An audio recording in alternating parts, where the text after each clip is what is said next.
Bismillahirrahmanirrahim. Ya Allah, Engkau telah berfirman bahawa Allah tidak membebani seseorang melainkan sesuai dengan kesanggupannya. Jadi ya Allah, jika beban ini Kau berikan kepadaku ya Allah, maka berikanlah juga aku kekuatan yang sepadan dengannya ya Allah. Bukan esok, bukan bila aku sudah bersedia, tetapi sekarang ya Allah. Ya Allah ya Rabbul Izzati, sembuhkanlah bahagian dalam diriku yang masih menyalahkan diri sendiri, yang masih tertanya-tanya kenapa aku tak pernah cukup.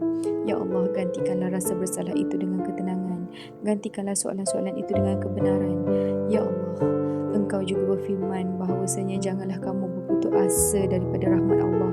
Maka ya Allah, walaupun harapan ini terasa nipis, tolong pegangkan aku ya Allah. Walaupun iman ini terasa penat, tolong pikulkan ia untuk aku ya Allah. Jika ada orang yang Kau keluarkan dari hidupku, tolong keluarkan juga rasa sakit ini bersamanya ya Allah. Dan jika ada cinta yang aku tak mampu simpan lagi ya Allah, ajarilah hatiku untuk lebih mencintai-Mu daripada rasa kehilangan itu ya Allah. Ya Allah, ya Rabbul Izzati, berkatilah bulan Rejab ini, berkatilah niat-niatku ini, berkatilah proses-proses penyembuhanku.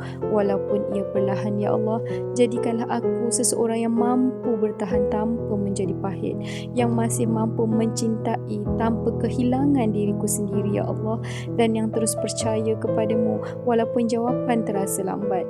Ya Allah yang kusayangi, bila aku rasa keseorangan ya Allah, ingatkanlah aku bahawa Engkau lebih dekat daripada nafasku sendiri ya Allah. Akhiri doa ini dengan sakinah di dadaku ya Allah, akhiri malam ini dengan ketenangan ya Allah, dan akhiri bulan ini dengan perubahan ya Allah.